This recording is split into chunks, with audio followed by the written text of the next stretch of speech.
Welcome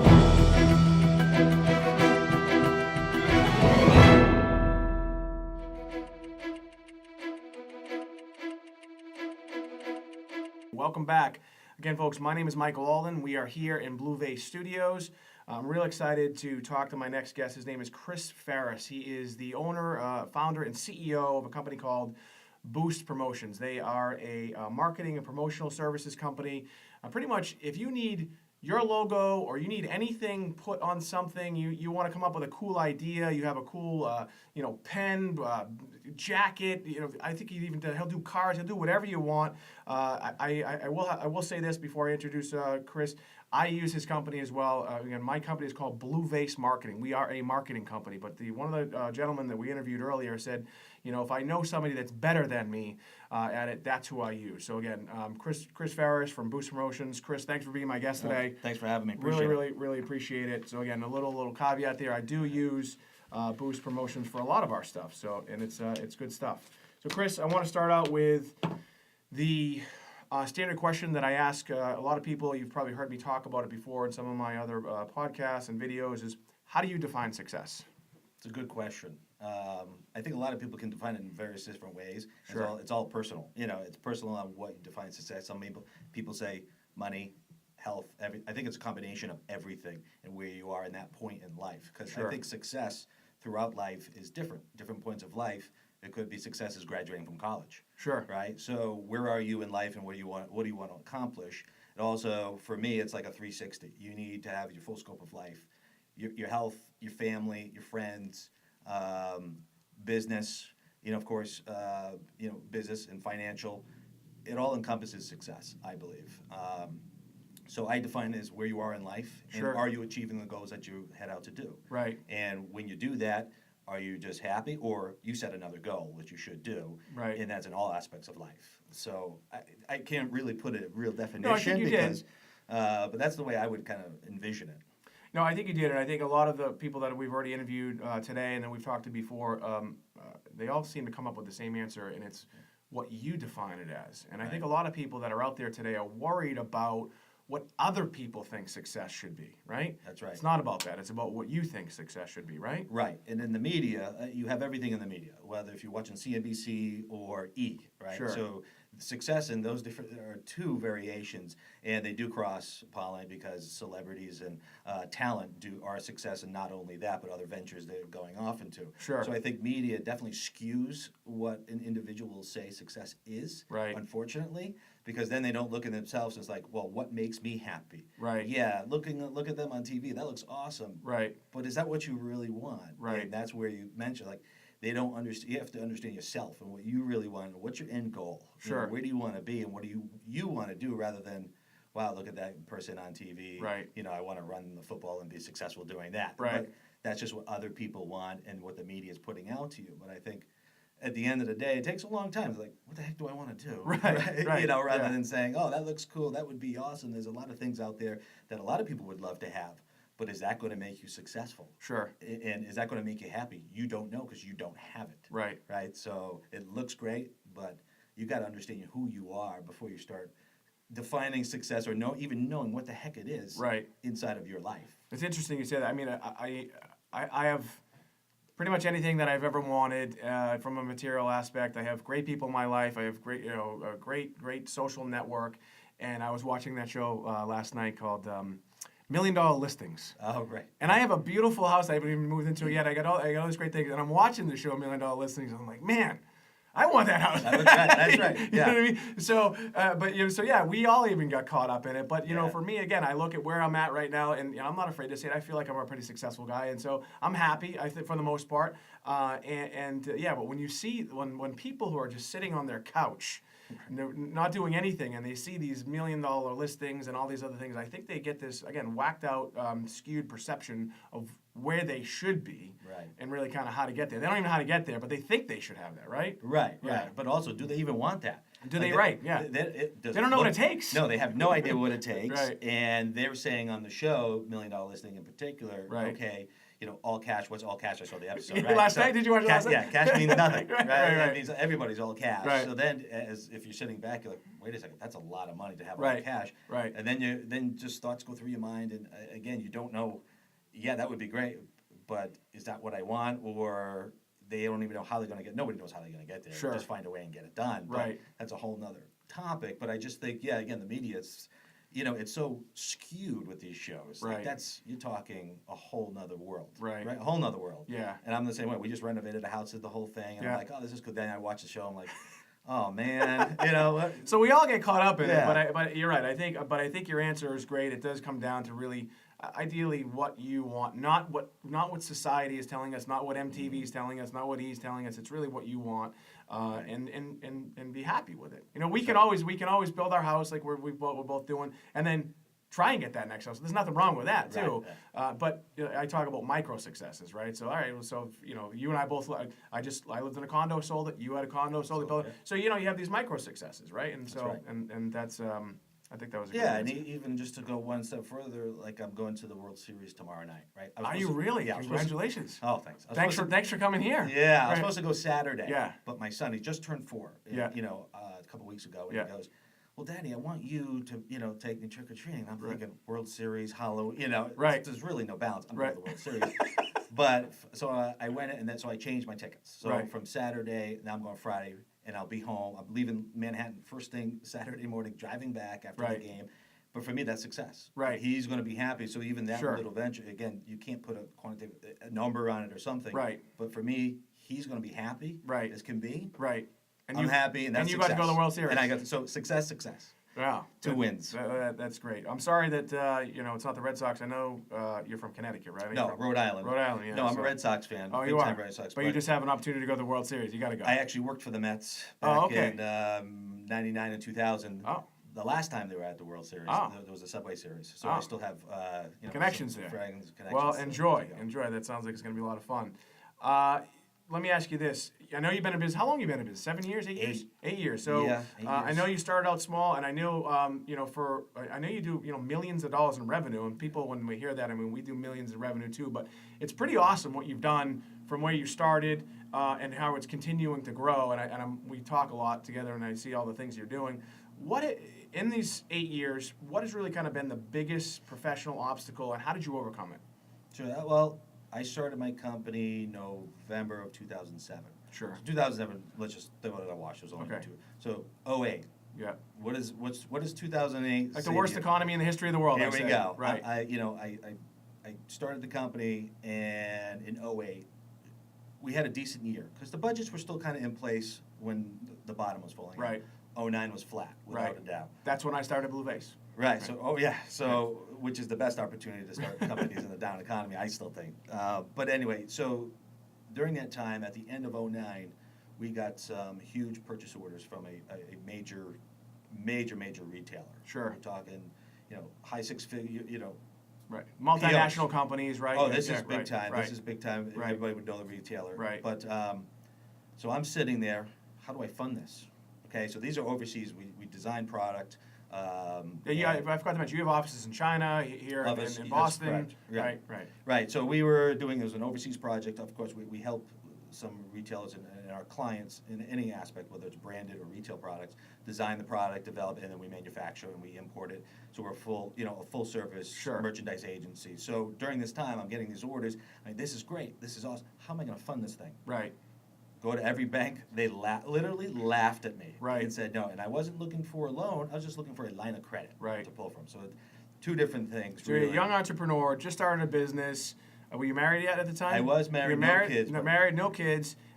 You're excited. You start this business. You start getting POs, multi-million-dollar POs, but you couldn't fund it. Couldn't fund it So what did you do? because of the thing. So I said, I went to the local, national, everybody. And, Right. and everybody literally laughed at me and said some things that I won't repeat because Right.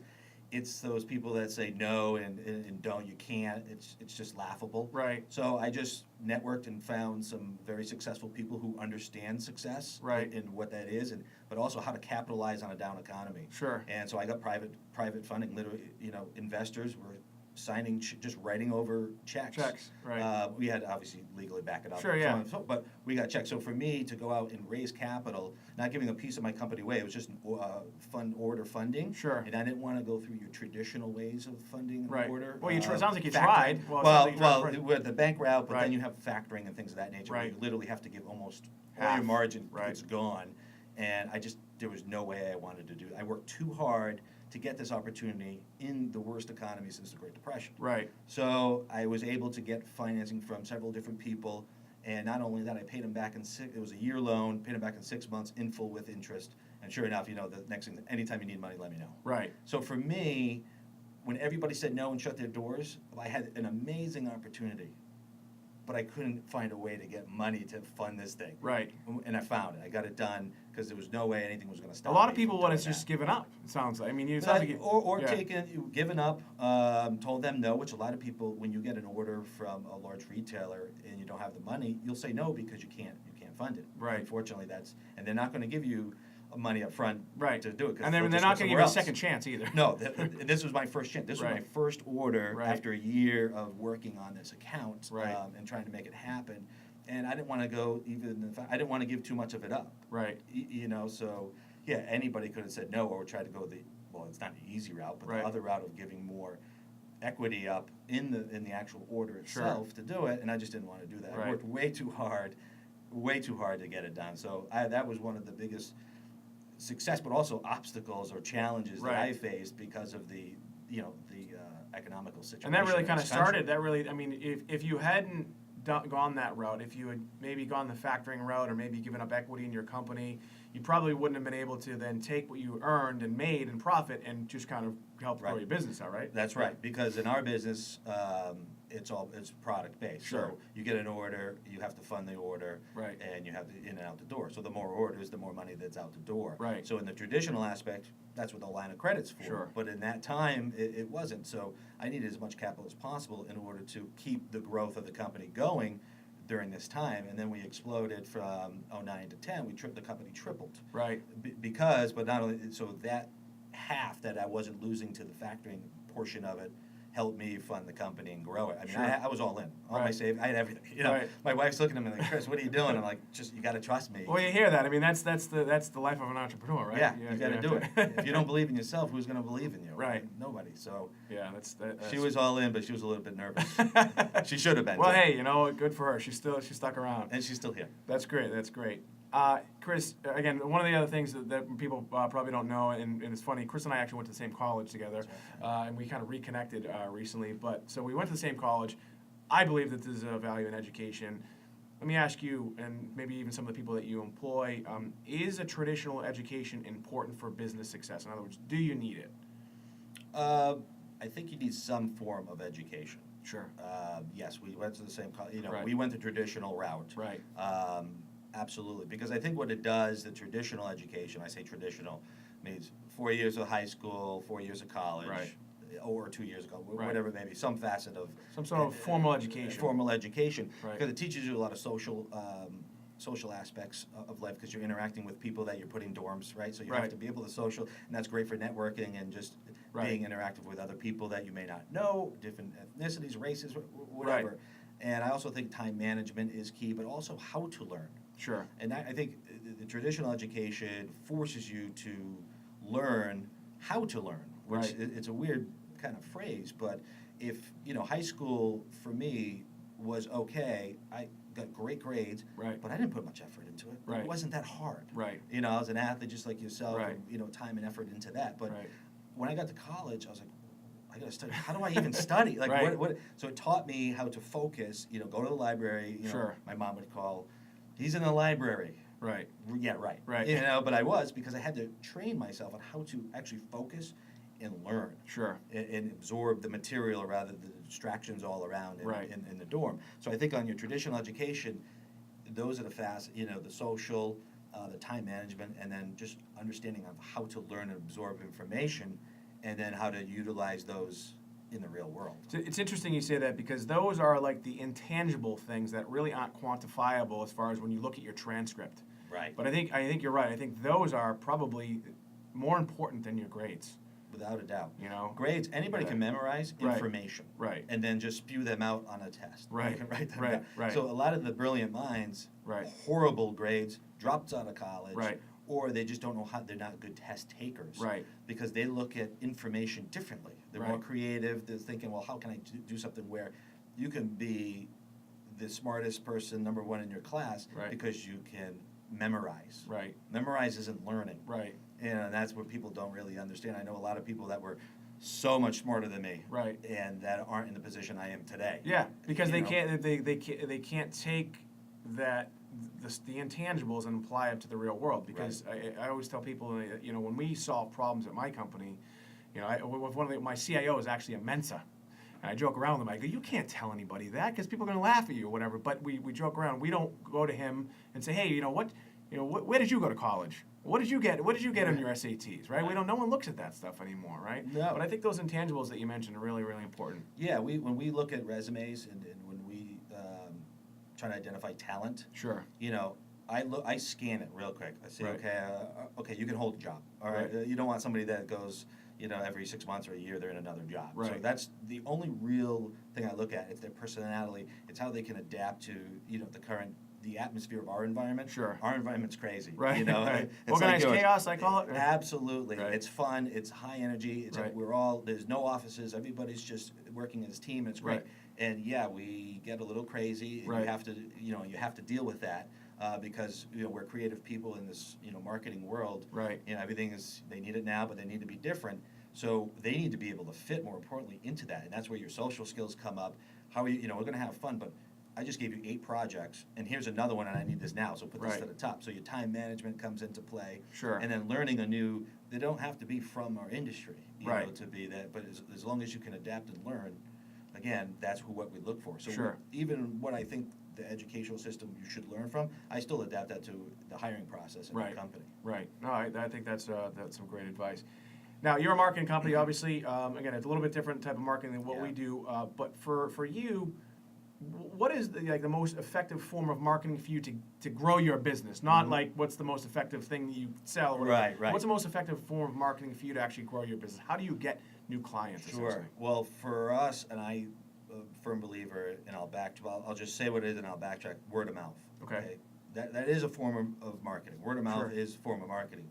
But how do you get to that point of marketing? Because I'm not buying an ad. I'm not doing a traditional marketing. It's not digital, so on and so forth. Right. What that means is we did a phenomenal job with our current client base. Right. And a client. And that client was so impressed, they told somebody else. Right. Okay? And then in our industry, people see our merchandise, our products that we maybe did for a big launch or a big, a new product launch or a gift with purchase at retail, so it's throughout the country. Right. People saw this, they asked about it, who did this. Right. We, Boost not only designed the product and manufactured, they executed a full Right. national program and got into all the stores on time, so on and so forth. Sure. So I think word of mouth, that's kind of a pat on our back saying, you did a great job with your current client base. Because if you don't have that base, that current client base that it believes in you and what you do, you're nothing. Sure. Right? One's gonna leave, and then you're gonna get another one. One's gonna leave. So you're not gonna be able to build. Right. You're just gonna be able to maintain. But then you're gonna, in the industry, they're gonna say, oh, remember that company? Right. They just turn and burn. Right. So then it's gonna fall off at some point. You're gonna be able to maintain a steady level, but it's gonna fall off. Right. So rather than that, let's just take our current clients and believe, because we're nothing without them. Right. But we do it. We partner. We do a great service, Right. as you know, with Yeah, all yeah. your brands. Right. And what we try to do is really just do the best job we can. Right. If something goes wrong, and it will at some point. Right. Happens. How do you fix it? Right.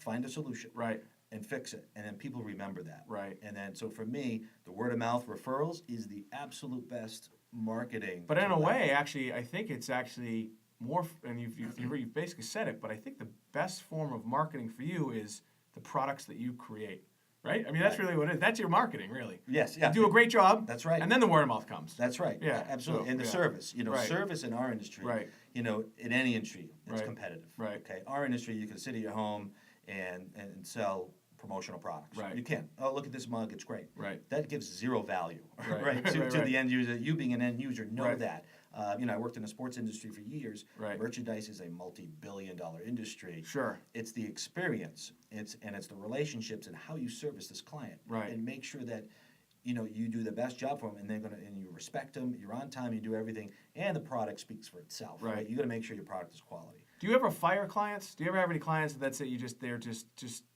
too hard to work with? Yes. You do? Yeah, without a doubt. Okay, yeah. I'm not going to waste the time. Right. If people that work with me know that too, Right. As well. We go beyond for our client. Everybody says Don't that. fire us, but anyway. Right. And if somebody is just a price person, Yeah. and again, price, we have very competitive pricing, we Right. have, large buying power. Sure. That's all well and good. Right. But if you're just going to price and then complain about every little aspect of how the process works, Right. or okay, it was a day late because there was a hurricane in Right. in New Orleans and I an didn't act get of my God, product. they call it, right. Yeah, and UPS didn't show up at their door. Right. Somehow that's my fault, Right. even though we had nothing to do with Sure. shipping and UPS and Right. an act of God. So yeah, if someone's like that and we're taking up, as you Right. can't take. Those are the clients that take up more of your time. Right. And time is valuable. And Sure. if they don't have the respect to give back, because we're giving our all, Right. and we're giving respect to our clients, if they don't give that back, then yeah, gone. Sure. In a very tactful way, like listen, we're just. We don't see eye to eye Right. on certain business ethics, so we'll absolutely do that. Right. Well, I think you're right. I think it's important. I think a lot of people can just spin their wheels or just waste time. Yeah, That's and what- everybody thinks, well, I'm making X amount from this client. Right. But what are you really making X amount? Right. Look at the time and resources you're putting in that time. Everything is money, right? Everything costs something. Sure. So what is No such thing as a free lunch. I learned at Springfield College. Economy 101? That's right. I don't remember his name, but You're- Bob Shea. Bob yeah. Shea. Is that what it? I hope Right. that. I have no idea. But yeah, it's Yeah. exactly right. So Right. you have to kind of on a quarterly basis just analyze your current client base and, Right. and your partners and say, okay, is this the right fit? Sure.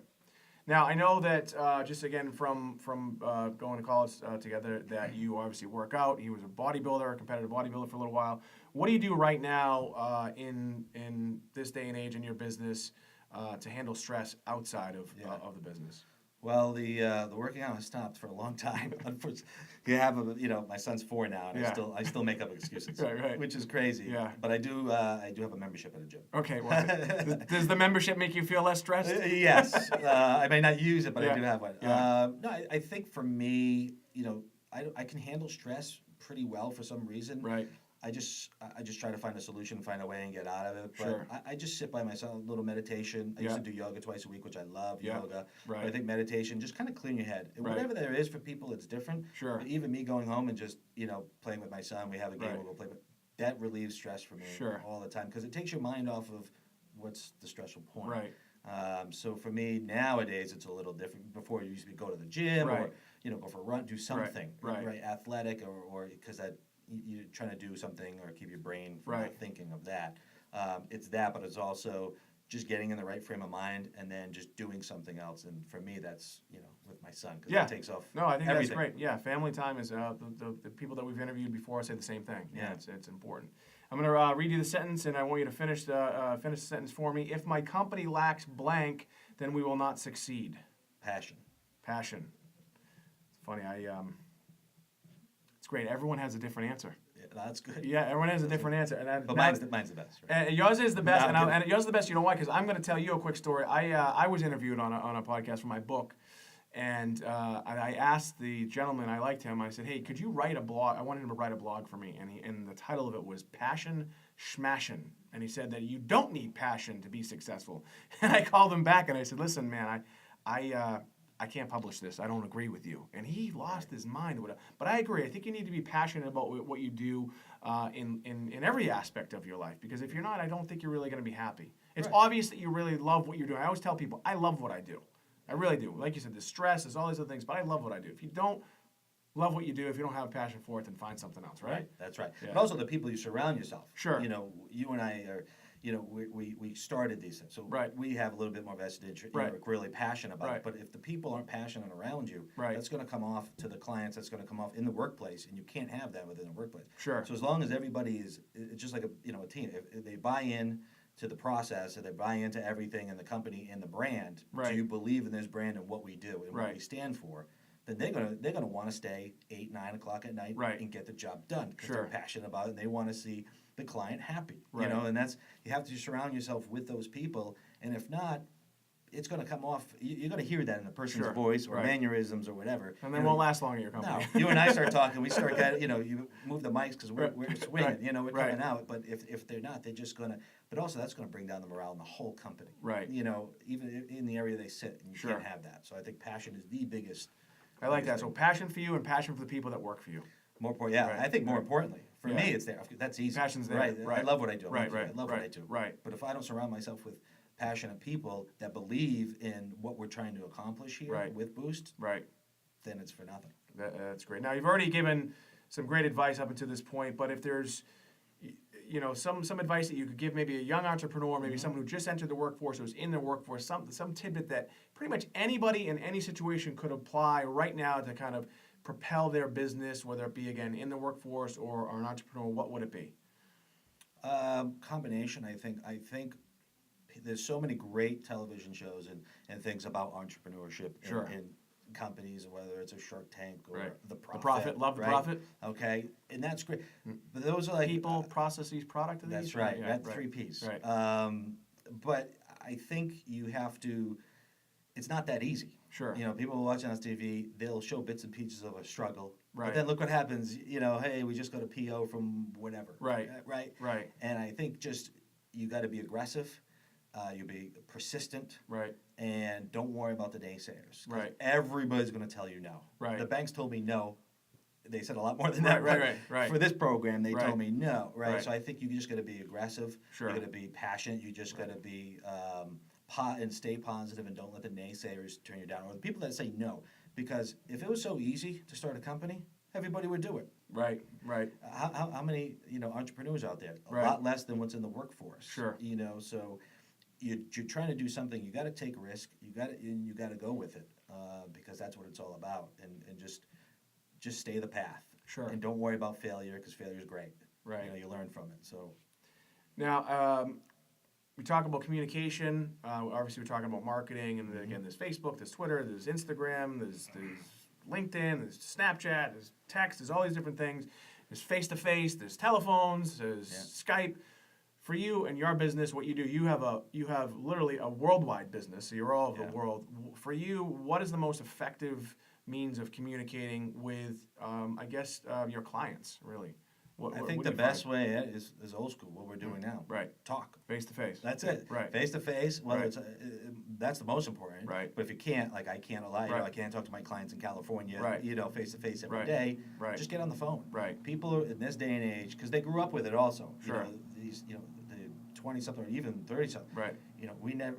Text. We didn't have a Text. phone. Yeah, you right, kidding me? right. We had to graduate college. I know. Get I think we got email right when we were graduating. I yeah, remember the getting big, email. the big Yeah. clunky Yeah, it was phones and really everything exciting. else. So, but the old school, a handshake, and you looking that person in the eye. Right. You get to know a lot about that person, but also people go back and forth on email constantly. I do too. We all Right. do. Right. If you picked up the phone, that conversation could have been 2 minutes. Right. Rather than prolonged for 30 minutes, Right. going back and forth on the email. Sure. So for me, the most effective, always and always. Well, the other thing it lacks too, email and even text, is the voice inflection. You know what I mean? The emotion. The emotion. You don't gone. really know what and things truly can get lost in translation Yes, with a yeah. text or an email, and it happens to me. And we talk about passion. I think both of us are passionate people, and sometimes it can, if you read an email the wrong way, be like, "What? What did you say Yeah, to you me?" can flip it the other way, like, Yeah, what yeah. are you talking about? Right. And people get mad Right. because they misperceive what you're trying to actually Now, come do you, across. do you use, because you do have offices in China, do you use these new things like Skype and Zoom and these other things to have those face-to-face communications? Yeah, sometimes? Skype is very easy, Yeah. obviously, Right. and there's so many forms of free communication now Right. through the Free voice services, over all- the internet, yeah, right. all that stuff. Right. So Do you use and that stuff email, sometimes, I or- do. yeah, Skype yeah. would be probably the main thing Right. because you got to remember it is China, so Right. Skype is still it's